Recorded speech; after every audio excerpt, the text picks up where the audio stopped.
mentoring part of your job with the desire to still play and be the starting quarterback? Oh, well, I think it's easy. You prepare. You got to lead by example first and foremost. And so you go out and do the things it takes to get yourself ready to play, and on the way to doing that, and you're sitting in the room so much with the guys that hopefully some of the things that come up throughout the course of preparation and different conversations as you study, that you can use some of that time to share some of your experiences and hopefully guys can benefit from. Hey, Josh, I'm Jeremy Fowler. What's your reaction to quarterbacking at a place that since 1999, I believe, has had 22 different starting quarterbacks? Just a lot of well-meaning guys have come in here and struggled. Yeah, I mean, it's obviously a tall order, and my reaction though is that that's in the past, and I've got to come in on this team and this year and play good football and do what it takes for this team to win football games. And you can't get caught up in that. Like you said, a lot of well-meaning guys. Every guy comes in with the same mindset and intention, but mine will be no different.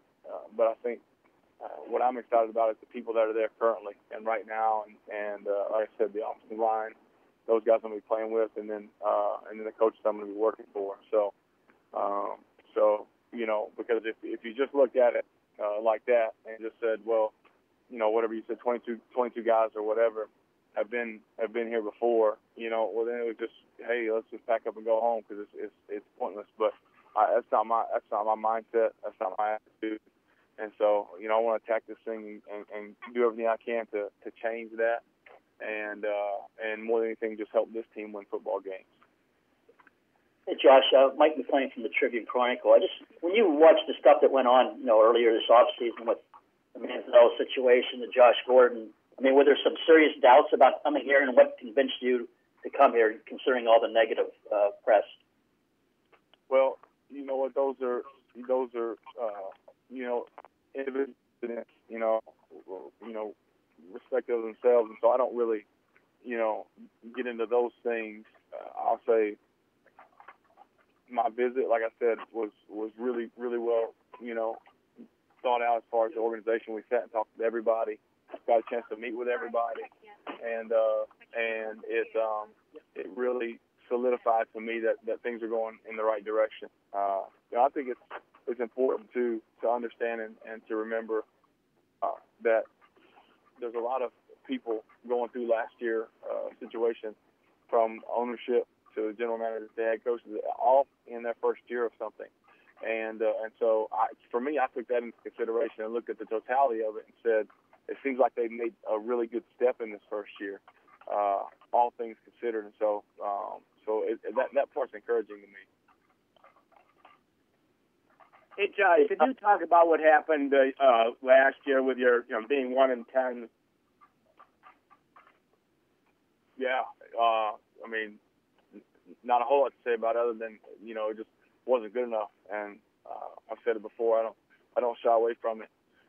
In that situation, I wasn't good enough in that situation to pull us out of that, and it was an unfortunate thing that happened, losing an offensive coordinator the week before the season, and everybody busted their butt to try to pull together and get ourselves out of that, and we just weren't good enough, and I own my part of that for sure, and so if anything, it just continues to light the fire to not to get that bad taste out of my mouth, because that was not the way certainly I would hoped or planned for that season to go, and so I want to see it change. And Lord willing, I'll never be in that situation again. But I think too, I'm better prepared if that does happen, because I sure did learn a lot. Hey, Josh, this is Nate Ulrich. Johnny Manziel's obviously going through off the field issues. How seriously do you take your role and responsibility to be a positive influence for him when you guys are able to connect this offseason? Well, for me, it's just coming in and just like anybody on the team. But you're right. I mean, there's a close connection because we play the same position and we'll be in the meeting rooms together. But to me, it's just to serve my team and help my team and any teammate as best I can, and Johnny included. And so whatever I can do to help somebody, I'm available and willing to do that. Do you know Johnny at all, and what kind of player do you think he is? You know what? We just met pre-draft last year when he visited Tampa, and so it was a brief just meeting, and so nothing too serious, and so I don't really know him past that. Obviously his career is well documented, and I played at Texas A&M. My older brother played quarterback at Texas A&M, so we followed them and stuff like that. But I don't know him past that, so I'm looking forward to get to know him.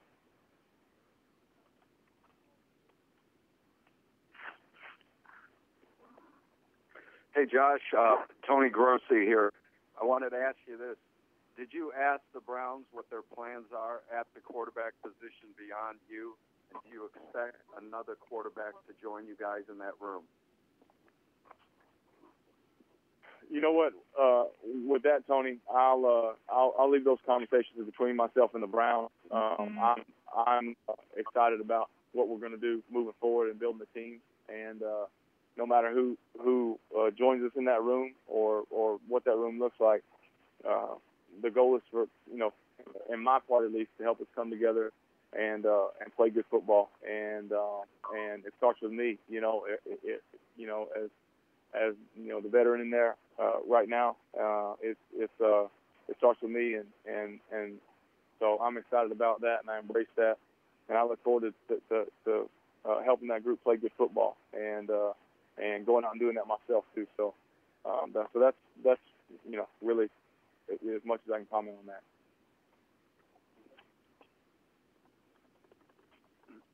Where are you calling from, Josh? Well, I'm sorry? Where are you right now? Where am I? Yes. I'm in San Diego.